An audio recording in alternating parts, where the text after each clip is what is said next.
So Dead Cells recently released from early access, and it is a Metroidvania roguelike, two genres that I really love. So I want to talk about and review the game as best as I can from what I've played. I have about 30 hours in the game so far, which is probably not as much as a lot of people, but it's enough so that I have a pretty decent grasp on the game and where it will go if I keep playing. There's some pretty good options for the game for new players as well. You can go to gameplay to turn on roll ready, smart roll, and attack warning, which I've left on because the game gets a little visually busy, and hopefully I'll be able to show that off. There's also some other options like activate chroma and other things. And there's a aesthetic change in there for players that I won't spoil. That's pretty cool. So I'm going to go into normal mode and show off the game as much as I can. Downloadable crate not, that's a weird error. So right there you start with gold from your previous run, and up here you can see all of the unlocks. You can see that I've got quite a few, but probably not even half at this point.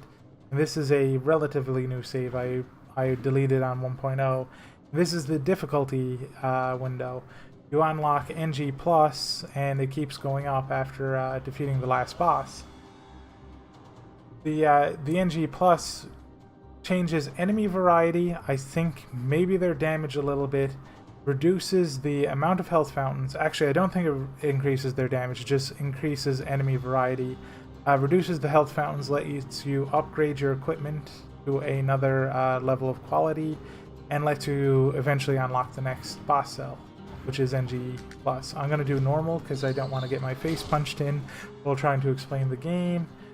Take the sword and this shield. Normally when you start the game you don't have this level of variety, you just have the balance blade, but as you unlock, as you play, you get more and more options here to start out with, which is great. So the loadouts in this game are probably its strongest aspect. Like, it is really fun playing with all the different weapons and creating a kit that you want to play.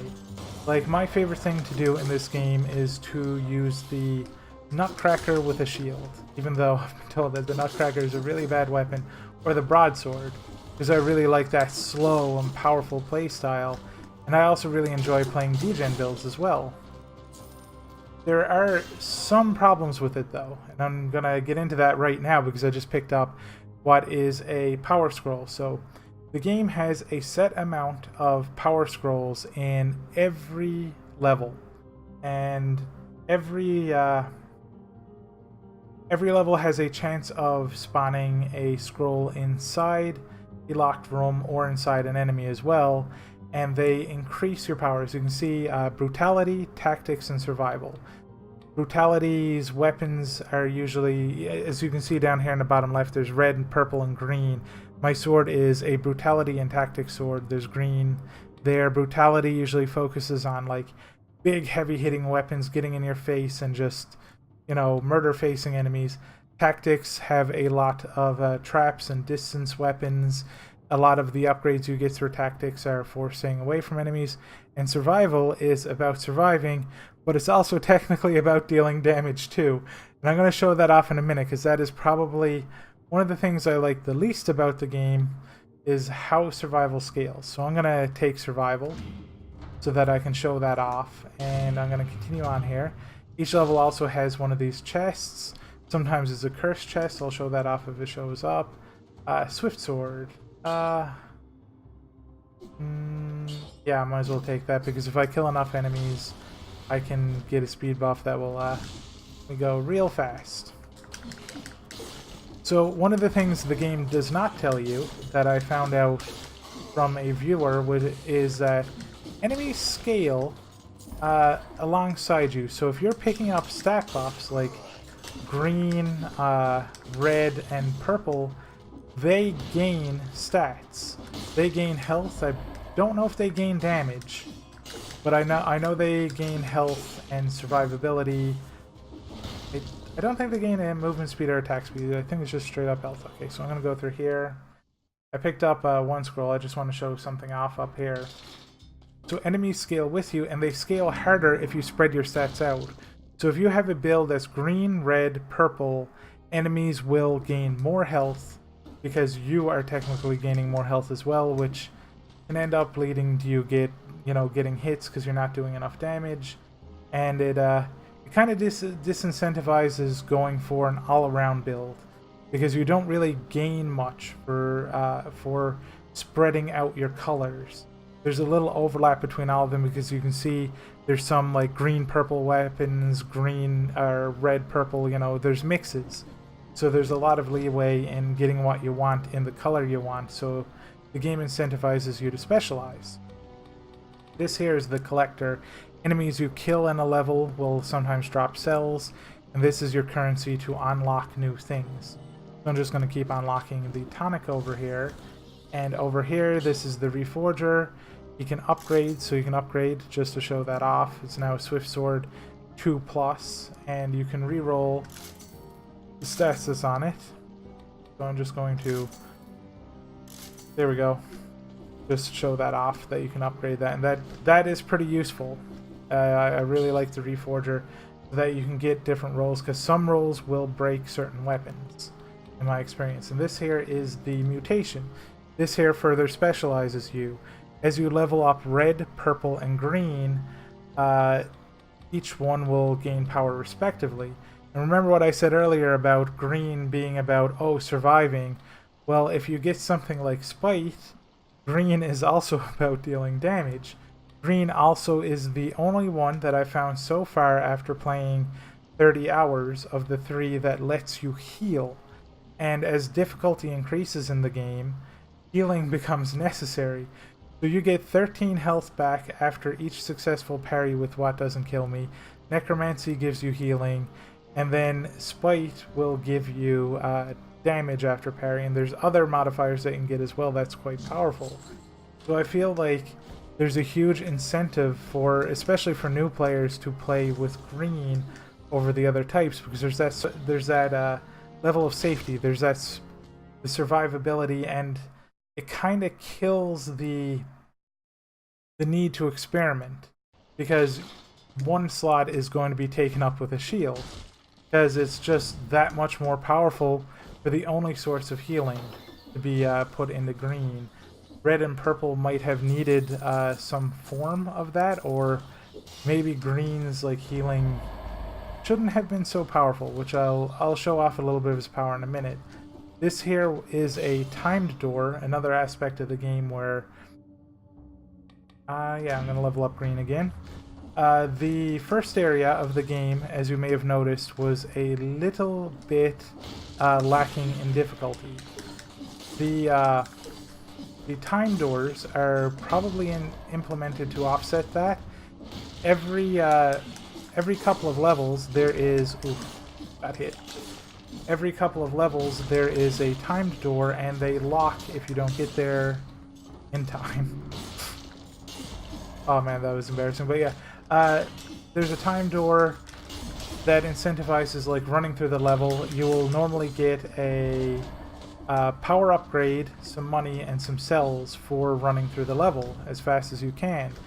So instead of, experimenting and going through the entirety of the level, there's an incentive to pick up the number of scrolls that are on that level and then get to the next level as fast as possible to open the door to get the extra power scroll. And I like that, but at the same time, as a hardcore Metroidvania player, I really enjoy the exploration, and there's not much of a guarantee that you will become more powerful or even unlock more cells and money if you progress and just clean out the entirety of the level. It feels like you will have a higher chance to win if you are focusing entirely on time doors. You can also see right there on top of my head there's a little arrow. That's a speed boost that you get in the game for killing enemies. So that helps you get to the time door if you sit around and you fight too many enemies. Like you will speed up substantially and get there a little bit faster. So that focus of speed is it's not something I enjoy too much, but it is I can understand why it's there, and it may upset some players who like to go through entire levels and like try to find every single piece of loot, because there's not really anything special. There's no like secret rooms that I found that you can find. There's challenge rifts that you can go through and unlockable doors on NG Plus, but the reward is not as good as the guarantee, in my opinion, of being able to get to the time door. There's also a branching path system in the game. As you can see, I am in a place called the Toxic Sores at the moment, which is part of a branching path system in the game that I really feel isn't all that fleshed out. So the game has a bunch of movement upgrades that you can unlock through play that lets you get to new areas that you couldn't normally get to. Like, for example, right now I am running up these walls. That's a movement upgrade that lets you go further down a branching path. The only problem that I find with these upgrades is that they let you go to a new path that really doesn't have any incentive for going there. The game has a total of, let me see, 1, 2, 3, 4 bosses, and only one of those is located on a branching path off the main path. Everything else is pretty standard. So if you, I'm gonna come down here and grab this real quick. I will take red for now. So if you go to a, like, see this here, this is bringing me back to the main path because I branched earlier. If you go to those other areas, there's no real incentive to be there. I think you might get more scrolls, but there's no bosses. There's very little new content. There's blueprints and enemy variety after you get the movement upgrade.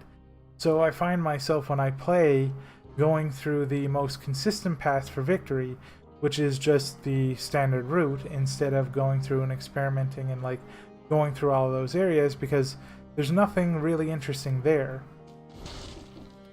There's also the point of there's not many bosses in the game. There's like I said, there's 4 bosses, and none of them are really all that interesting except for the last boss. The first boss is pretty predictable, and he's coming up here in a minute. Or I might show him off in post. Yeah, actually, I'll probably put it up in post. It's gonna very quickly, grab this here, so that now green does damage along with healing me. The first boss of the game has pretty telegraphed attacks, and he's not all that interesting to fight. The second boss of the main path is a little bit more interesting to fight. And then there's the end boss. And in Metroidvanias, I really like to play through and fight really challenging bosses. Like, the next boss that I have to beat is crazy, and I have to learn how to beat him. And I only really experienced that on the last boss. Every other boss seemed like pretty bare bones, basic. The game could have really used some more some more boss variety, not enemy variety. The enemy variety in this game is great. So if you're looking for like really amazing boss fights, you're not gonna find any except for the last boss. The secret boss, there's a secret, or not a secret boss, but like a side boss that you can fight that is also not interesting. He has some pretty big telegraphs, and he has like a damage scaling so that you have to fight him a specific amount of time. And he's not all that fun to fight. The enemy variety though in the game is pretty good. Especially for new players, like the game scales up its difficulty appropriately. Like starting enemies, you can see this guy here is in the first level. He's very easy to predict. You understand what he's gonna do, and that exclamation mark really helps you know when to dodge. Oh, I'm gonna get stunned. Fall from too high, you get stunned. So the difficulty progression of regular enemies I really appreciate. This is another time door. I believe I'm gonna get another scroll here. Oops. I accidentally put in brutality. I meant to put it in my green so that I can do more damage and heal more. There are benefits to going red and purple. Like if you go purple, you will stay far away from enemies generally. You'll be much safer. You're less likely to get hit. But it feels like green will get you out of stickier situations, especially on NG+, where enemy variety changes and there's some like more difficult enemy combinations that you have to deal with. Overall, like, the game feels really fun to play. Like, the weapons feel great, weapon variety is great. I'm not really sure what the point of some bows are. Like, for example, the quick bow has a stat that is like, if you hit an enemy twice, your next attack will crit because you have 2 arrows in the enemy.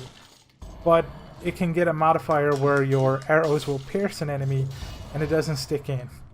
There are certain things... What's the best way to put it? There are certain modifiers that just are a detriment to bows. Bows are a little bit worse at crowd control, especially if you fight a multitude of like enemies mixed with flying enemies. Your shots can be taken up by really low health, easy to kill enemies, and it seems like melee is one of the best ways to go, at least in my experience. Like, I haven't played around too much with the bows yet. I really like the heavy crossbow though. That is a really interesting weapon, providing you can get the piercing modifier. Also, as you can see, my parries are freezing enemies because of the modifier that I got earlier from rerolling my equipment, which is a really great utility add on top of a shield that is currently making me invulnerable when I parry and doing damage when I parry. Assassin's Dagger. Nah. I mean, actually, yeah, because I'm going to be fighting the boss in a minute. I'll just swap that out for now and also show off a new weapon. Overall, the gameplay loop of the game is pretty fun. Just playing with the weapons is fun. The stat system I'm not too big of a fan of. The lack of bosses is not too good, like the boss variety and also the boss quality in some instances. There's also the fact that some bosses, not even some bosses, but this is a problem that I found in the entirety of the game, which is there's a lot of visual clutter. Like, you can see a lot of sharp colors. Oh, this here, by the way, is an elite enemy. I might actually die to him because I just popped... Oh, hold on. Boop. Just did damage to him because I parried him. And he's dead.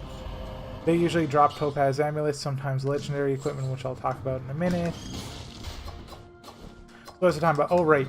The screen is visually busy with multitudes of spell effects, flashes, enemy attack animations. Like, it looks really beautiful, but when you get a couple of enemies on screen, especially some of the later enemies, it is almost impossible to tell what's going on without the exclamation mark system. Ah, the Black Bridge. Nice.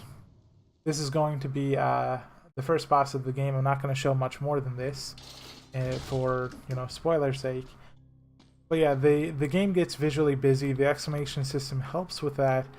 But bosses seem to have a... oh well, I just unlocked the Assault Shield, which I'm not too big of a fan of. One second, I'll show it off in a second. I guess I'll grab Necromancy. Not going to go much further on this. So, bosses look really nice, but they have similar color schemes to the level they're in.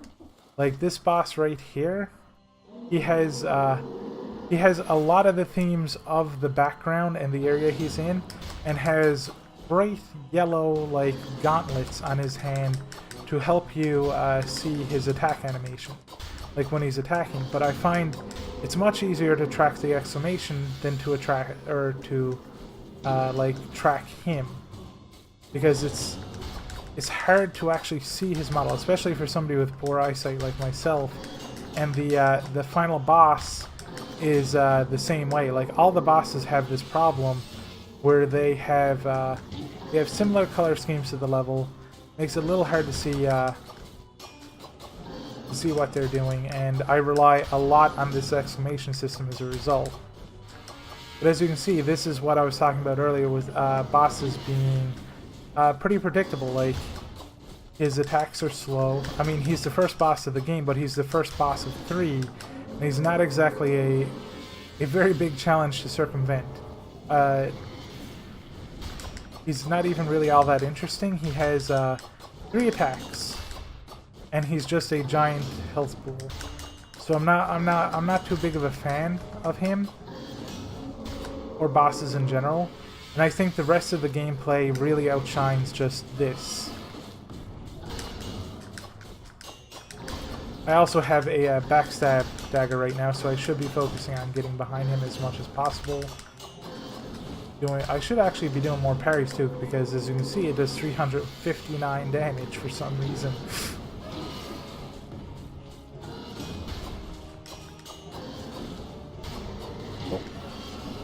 Just going to finish up this boss here, and I'm going to reset. Also, there is another part of the game that I'm not too big of a fan of right now, and that's the weapon system, how it unlocks and keeps weapons in the item pool. I understand it's a roguelike thing where, like, you unlock a weapon, it's like, oh, this weapon isn't so good, or you don't like this weapon, now you have to deal with it in your game forever. I'm not a big fan of that.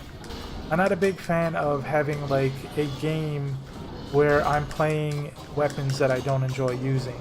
Like, I don't mind playing with bad weapons, I just want to be able to modify the ones that I enjoy, or modify out the ones that I don't enjoy. Like, for example, there's an electric whip. I'm not too big of a fan of the electric whip, and I would like to have it out of my item pool, but it's stuck in there, so you can end up unlocking items that just really don't feel good to use to you, or you really don't like the electric whip for me. This here is a oh yeah, I gotta talk about this.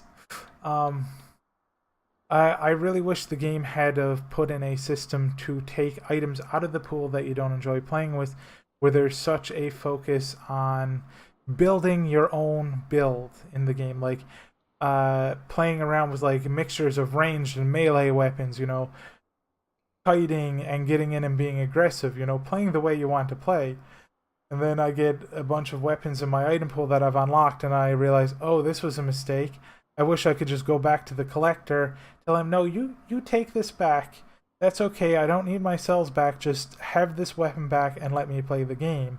And that could be frustrating to new players who don't know that some weapons are somewhat of a trap compared to others.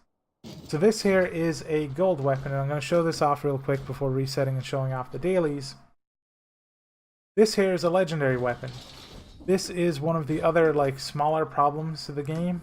Also, let me see. Oh, sweet, I got 2 minutes and 34, so I can come up here. Yeah, a whole bunch more gold and cells for being super fast at the game.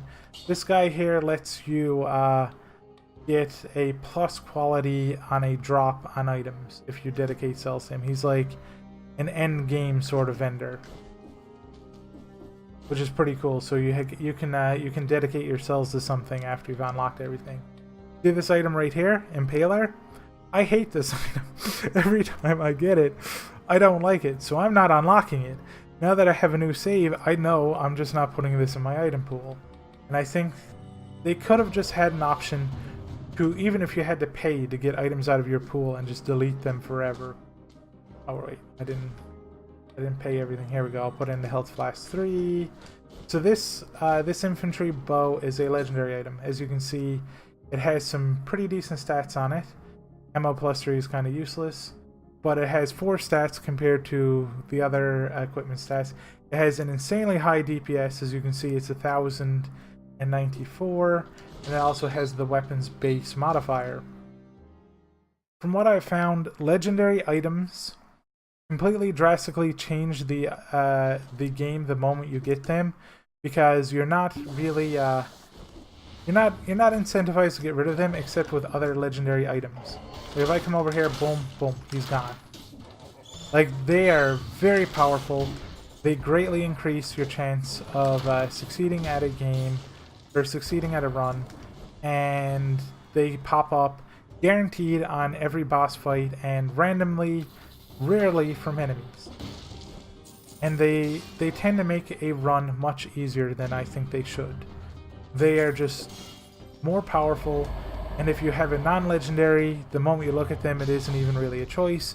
Pick it up and go with it, unless it's one of those terrible items that you really don't like playing with. Then you kind of have an excuse to not use them. And I feel like that really lowers the weapon variety and choice in a run. Like, I am disincentivized to switch it out, or like switch at a shop or any place that I normally would switch out my weapons to look for something a little better. So I'm locked into this one weapon, and sometimes it might even be super powerful on a weapon that I don't like. So I'm not too big of a fan of that.